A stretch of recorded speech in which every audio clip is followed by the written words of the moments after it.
சித்தர் பூமி. அனைவருக்கும் வணக்கம். வேதம் நான்கினும் மெய்ப்பொருளாவது நாதன் நாமம் நமச்சிவாயவே. என்னுடைய பெயர் நாகரத்தினம். நான் அட்சய லக்ன பத்ததி ஜோதிடர், அட்சய வாஸ்து ஆலோசகர் மற்றும் சட்ட ஆலோசகர். இன்றைக்கி அதாவது 25 அல்லது 20லேருந்தே எடுத்துக்கோங்களேன், 20லேருந்து 30 வயது இருக்கக்கூடிய எல்லா இளைஞர்களும், ஆண் பெண் 2 பேரையுமே சொல்கிறேங்க. என்னென்ன இப்போ திருமணம்னு எடுத்துக்கிட்டிங்கன்னா, ஒன்று ஜாதகர் காரணமாக இருக்கார், இல்லைன்னா பெற்றவங்க காரணமாக இருக்காங்க. ஒன்று இவங்களுடைய எதிர்பார்ப்பு இருக்குது, அதிகபட்சமாக இருக்குது.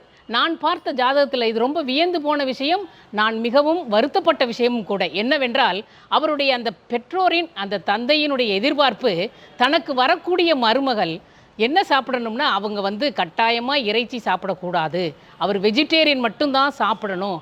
அப்படியாப்பட்ட பொண்ணு யாராக இருந்தாலும் நாங்கள் என்னுடைய மகனுக்கு கட்டிக்கிறோம் அப்படின்ற இந்த எதிர்பார்ப்புனால இந்த பையனுக்கு இப்போ 31 வயசாகுது, இன்னும் திருமணம் முடியவில்லை. இப்போ பாருங்களேன், நீங்கள் அப்போ கொஞ்சம் தள்ளி நின்று பார்த்தீங்கன்னா, ஒரு தேர்ட் பார்ட்டியாக நின்று தள்ளி நின்று பார்த்தீங்கன்னா, இது ஒரு எதிர்பார்ப்பாங்க, இது ஒரு கண்டிஷனா. உங்களுக்கு பிடிக்கல அப்படின்னா அவங்கள தனியாக கூட வச்சுருங்க, அவங்க சாப்பிட்டு போகிறாங்க. சாப்பாடு ஒரு விஷயம், அது ஒரு தடையாக உங்களுடைய பையனுடைய திருமண வாழ்க்கையை ஆரம்பிப்பதற்கு தடையாக இருப்பதற்கு நீங்களே தடையாக இருக்கீங்க. இந்த எதிர்பார்ப்பை விட்டுட்டு அவருக்கு எப்பயோ கல்யாணம் ஆயிருக்குங்க. அவங்களுக்கு வசதி வாய்ப்புகளுக்கு குறையே இல்லைங்க. ஆனாலும் அவருக்கு 31 வயசு ஆகுது.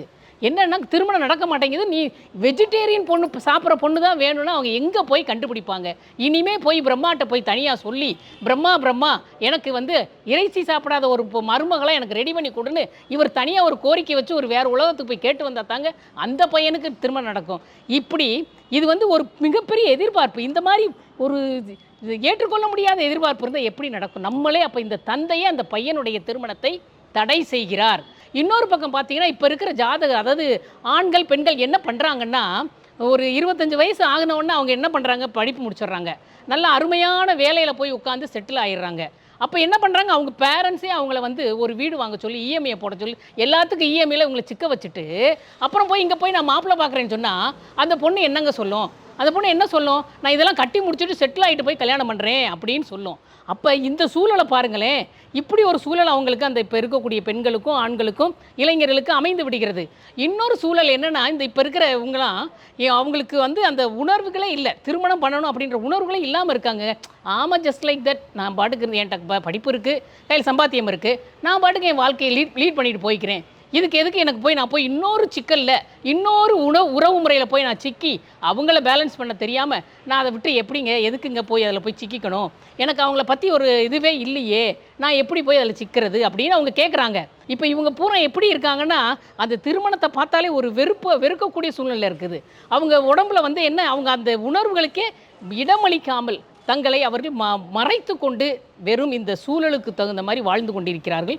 எத்தனையோ பெற்றோர்கள்ட்ட இருக்கக்கூடிய இன்னும் ஒரு கம்ப்ளைண்ட் என்னென்னா, தங்களுடைய குழந்தைகள் திருமணத்திற்கு தயாராகவில்லை. அவங்க நாங்கள் என்ன தான் பேசினாலுங்க, அவங்க வேண்டாம், எனக்கு இப்போ எதுக்கு திருமணம் அப்படின்னு ரொம்ப வேண்டா வெறுப்பாக சொல்கிறாங்க அப்படின்னு சொல்கிறாங்க. அப்போ என்ன, அவங்க வேலை சம்பாத்தியம் போகணும் வரணும் அப்படின்றத தவிர அவங்களுக்குன்னு ஒரு உணர்வு இருக்குது அப்படின்னு அந்த உணர்ச்சிக்கு அவங்க மதிப்பு கொடுத்துனாங்களே, அது கட்டாயமாக அவங்களுக்கு சீக்கிரத்தில் திருமணம் நடக்கும். இந்த உணர்வு நிலையை கொண்டு வருவதற்கு என்னென்னா, உங்களுக்கு பஞ்சபூதங்களால் தாங்க முடியும். நீங்கள் நான் முதல் மரியாதை படத்தில் பார்த்துருப்பீங்கல்ல, நிலாவைத்தான் நான் கையில் பிடிச்சேன்னு பேசியிருப்பாங்க. அப்போ நிலாவை கையில் பிடிக்க முடியும்னா என்னென்னா, அது ஒரு பஞ்சபூதம். அந்த உணர்வு, அந்த நிலாவை பார்த்தால் மனம் இலகும், மனோகாரகன் சந்திரன், அது மனசில் ஒரு உணர்வை கட்டாயமாக தூண்டிவிடும். இப்போ இப்போ எல்லா வீட்லையும் இருக்கிற ஒரே பிரச்சனை, என் புள்ள திருமணம்னு சொன்னாலே வெறுத்து போயிடுறாங்க, அந்த உணர்வே இல்லாமல் இருக்கான், அவன்கிட்ட பேசவே. இப்போ பெற்றவங்க பிறந்த பிள்ளைகிட்ட 2 வார்த்தைக்கு அதிகமாக பேச முடியாத சூழலில் தான் இன்றைக்கி இருக்காங்க. வேலையையும் சம்பளத்தையும் இஎம்ஐயையும் தவிர திருமண உறவு அப்படின்ற ஒரு வாழ்க்கை இன்னொரு பக்கம் இருக்குது. அதை நாம் பயன்படுத்தி கொண்டால் நம்முடைய வாழ்க்கை துணையோடு சேர்ந்து வாழ்க்கையை எதிர்கொள்ளலாம் என்ற மிகப்பெரிய நம்பிக்கையை கொடுக்குங்க. அட்சய லக்ன பத்ததி ஜோதிடத்திற்கு மிகப்பெரிய நன்றி. வணக்கம். சித்தர் பூமி.